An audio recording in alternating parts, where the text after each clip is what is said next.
बाद में पूछेगा तो मैं बताऊंगी, लेकिन मैं इतना बताना चाहूंगी कि जो दंगल मूवी आप लोगों ने देखी है वो 99% हमारी रियल स्टोरी है। मतलब 1-2% इसके अंदर डायलॉग या थोड़ा सा, क्योंकि मूवी है तो थोड़ा मसाला डालना पड़ेगा, बट जितनी भी है पूरी हमारी लाइफ के इर्द गिर्द है। चाहे वो हम बहनों का लाड प्यार हो, चाहे हम बहनों ने जैसे कैंप अटेंड किया हो, चाहे वो हमारी ट्रेनिंग को लेकर हो, चाहे माता पिता के साथ हमारे नोक जोक हो, या फिर कमेंट हो, या फिर बाल कटवाना हो। सबसे बड़ा तो यही पॉइंट था, बाल कटवाना, क्योंकि हर लड़की खूबसूरत दिखना चाहती है। लेकिन मेरे पापा ऐसे थे कि वो हमेशा क्योंकि हम छोटे थे तब से ही हमारे, जब मुझे याद है कि मैं 9th क्लास तक बिल्कुल मतलब टकली, जिसको बोलते हैं टकली थी, और उसके बाद मेरे ये सबसे लंबे लगा लो कि बाल आज तक बढ़े हैं बिल्कुल। और बालों की मैं कहानी मैं बताऊं कि एक बार जब मैं छोटी थी तो मेरे से घर के परिवार के किसी ने पूछ लिया कि तेरा सबसे बड़ा शौक क्या है।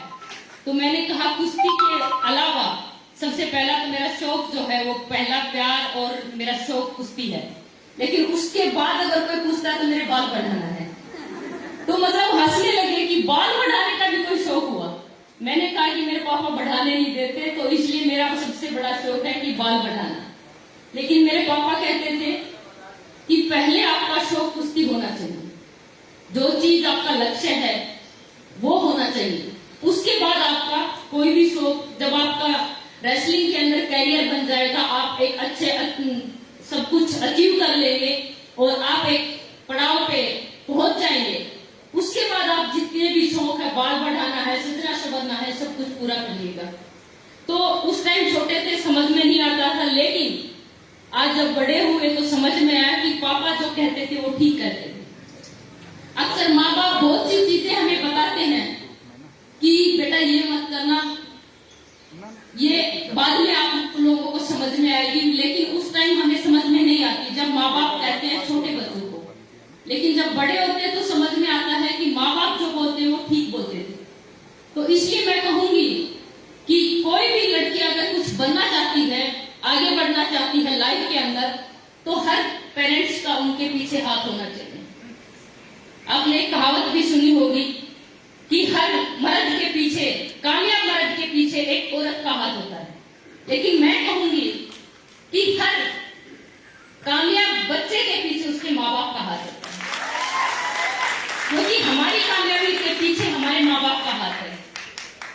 जब हमने रेसलिंग स्टार्ट की थी तो लोगों के ताने बाने भी थे, और हम उस पुरुष प्रधान समाज के अंदर रहते थे जहां पर लड़कियों को एक चूल्हे चौके तक सीमित रखते थे, महिलाओं को घूंघट तक सीमित रखते थे। हम उस समाज का हिस्सा हैं, और वहां से निकलना मतलब ये लगा लो कि कोई सोच भी नहीं सकता। अगर मेरे माँ बाप ने हमें मौका नहीं दिया होता तो आज हम भी यहाँ पे नहीं होते। तो मैं हर पेरेंट्स को कहूंगी कि अपनी लड़कियों को मौका जरूर दें। अगर आप उनको मौका देंगे तो उनके अंदर इतनी काबिलियत है कि वो भी हमारी तरह बन के दिखा सकती है। बस एक मौके की तलाश है और माँ बाप का सपोर्ट की जरूरत है। लेकिन एक चीज और मैं बताऊंगी कि उस टाइम एक बार का मुझे किस्सा याद है कि हम दंगल खेलने के लिए गए थे।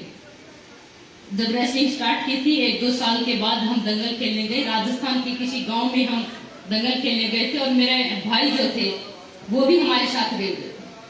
तो हमने जो आयोजन जो करवा रहे थे उनसे कहा कि हमारी कुश्ती करवाई, क्योंकि लड़कियां तो थी नहीं उस टाइम पे दंगल करने के लिए। तो उन्होंने कहा आप और लड़की, मतलब ऐसे हैरान होके कि लड़कियां कुश्ती करती। मैंने कहा हाँ, हमें कुश्ती लड़नी है और दंगल खेलना है। तो उन्होंने कहा कि किस ग्रंथ में लिखा है कि लड़कियां कुश्ती करती हैं। तो वो क्वेश्चन मतलब हमें खुद शॉक कर गया। तो हमने उसको वापिस से उनसे एक क्वेश्चन कर लिया कि कौन से ग्रंथ में लिखा कि लड़कियां कुश्ती नहीं कर सकती। तो वो खुद भी हैरान हो गए, उनके पास भी जवाब नहीं था। तो हमने कहा कि हमें कुश्ती लड़नी, वो लड़कियां तो यहाँ पे है नहीं। हमने कहा लड़कों से करवा दीजिए। तो उन्होंने देख रहे होंगे तो वो भी हैरान होंगे कि आज ये वही लड़कियां जिनको हमने दंगल खेलने से मना किया था, उन्होंने दंगल लड़ने नहीं दिया, जबकि मेरे भाई और लड़के आए। तो हमें वहां पे बड़े मायूस होकर वापिस आना पड़ा कि आज तो नहीं, कल फिर देखेंगे, लेकिन हमें साबित करना है अपने आप को कि लड़कियां भी दंगल कर सकती हैं। और आप लोगों के आशीर्वाद प्यार से हमने वो साबित भी करके दिखाया है। लेकिन सभी महिलाओं से एक चीज मैं कहना चाहूंगी कि लाइफ के अंदर अगर आपने कोई निर्णय ले लिया, फैसला ले लिया कि मुझे ये करना है, तो फिर पीछे मुड़ के मत देखना। लोग क्या बोल रहे हैं, कौन क्या बोल रहा है, किसी की नहीं सुनना। बस अपनी आंखें, अपनी नजर जो है वो अर्जुन की तरह होनी चाहिए अपने लक्ष्य के ऊपर। जब आप अपने लक्ष्य पे पहुंच जाएंगे तो जो लोग आपको ताना दे रहे हैं, जो लोग आपके पीछे बड़बड़ा रहे हैं, एक दिन वही लोग आपके साथ खड़े होंगे। लेकिन साथ वो तभी खड़े होंगे जब हम अपनी मंजिल को पालेंगे। तो जब तक हम अपनी मंजिल को नहीं पा लेते तब तक हमें रुकना नहीं है, थकना नहीं है और रुकना ही नहीं है। तो मेरा यही सभी महिलाओं से है, क्योंकि बहुत सी महिलाएं समाज की लोगों के ताने बाने से सुनकर वो कहीं ना कहीं कदम पीछे हटा लेती हैं। और ये चीज हमने देखी है, क्योंकि जब हमने रेसलिंग स्टार्ट की थी, हमारे साथ मेरे गांव की 4-5 लड़कियों ने भी की थी। लेकिन समाज के दबाव के कारण, समाज के ताने बाने के कारण, लोगों के कमेंट जो सुनते थे, उनके कमेंट और समाज की सोच के कारण उन्होंने अपनी बेटियों को पीछे खींच लिया। और आज उनके पेरेंट्स जो हैं वो पछता रहे हैं कि अगर हमने समाज की और लोगों की नहीं सुनी होती तो आज हमारी बेटियां भी यहाँ पे होती और देश का नाम रोशन कर रही। तो मैं चाहती हूँ कि आप ऐसा काम नहीं करें ताकि आपको पछताना ना पड़े, क्योंकि पश्चाताप के बाद कुछ नहीं रहता। जो करना है जी जान लगा के करना है। पश्चाताप के लिए हमें कोई चीज छोड़नी नहीं है।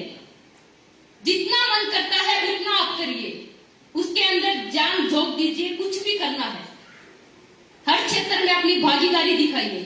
नामुमकिन नाम की कोई भी चीज नहीं है। अगर आपने कुछ करने की ठान ली तो आप जरूर उसको पाके रहेंगे और तभी पा सकते हैं।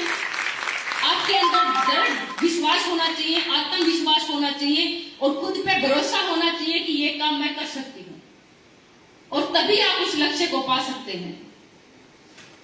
तो मेरा अंत में सभी महिलाओं से रिक्वेस्ट है कि अपनी बच्चियों को भी सपोर्ट करें और खुद भी आगे बढ़े, क्योंकि हम सिर्फ खुले तोहफे तक सीमित नहीं है।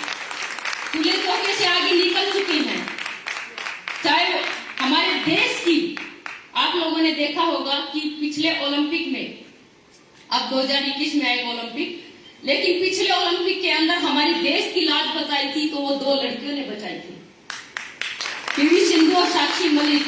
उन्होंने ही मेडल जीता था हमारे देश के लिए और वो देश के लिए मेडल जीत के लेके। तो चाहे वो अभिनय का क्षेत्र हो, चाहे वो खेल का क्षेत्र हो, चाहे वो राजनीति का क्षेत्र हो, हर क्षेत्र में हमें अपनी भागीदारी दिखानी, हमें जागरूक होना है, अपने हकों के लिए लड़ना है। जब तक हम खुद नहीं खड़े होंगे कोई आपको सपोर्ट नहीं कर सकता। इसलिए अपना सपोर्ट, अपनी ताकत हमें खुद बननी पड़ेगी और खुद आगे बढ़ना पड़ेगा, तभी लोग आपके पीछे आएंगे। तो थैंक यू सो मच। आप लोगों के प्यार आशीर्वाद ऐसे ही मिलता रहे और हम आपके प्यार आशीर्वाद से ऐसे ही देश का नाम रोशन करते रहें।